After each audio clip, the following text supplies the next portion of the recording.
গত কয়েকদিন পূর্বে আমির হামজা একটা ইসলামী জালসায় আমাদের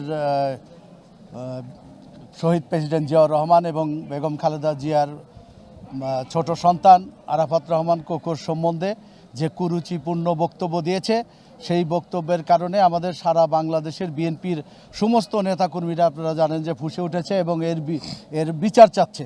তা আমি সেই কারণে আমাদের জেলা বিএনপির সাধারণ সম্পাদক সাইদুর রহমান বাচ্চুর নির্দেশক্রমে এবং আমাদের জেলা বিএনপির সিদ্ধান্তক্রমে আমরা আজকে এই আমির হামজার নামে একটা মানহানিকর মামলা করেছি এবং আমরা এই মামলায় তার একটা মানে দৃষ্টান্তমূলক বিচার চাচ্ছি এবং গ্রেপ্তারি পরোয়ানা চাচ্ছি।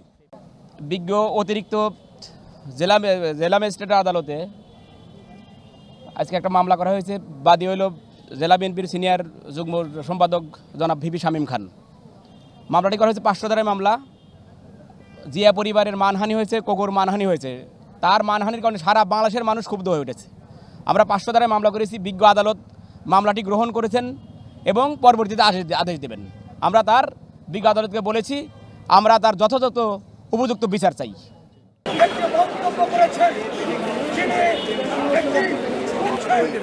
আমি মনে করি যে ব্যক্তি সম্পৃক্ত না, যে ইতিমধ্যেই ইন্তেকাল করে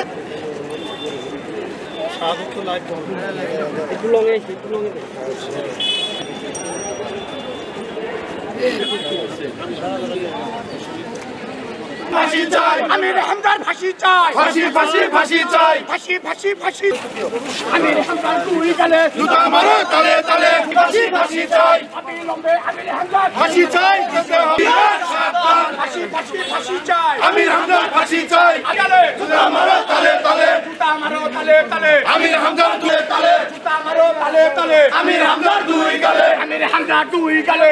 এবার একটু বুঝতে পারে নাই। এখন তোমাকে কালকে কাল হবে না ওই যাবে রে ভাই আইডি তো নাম নাই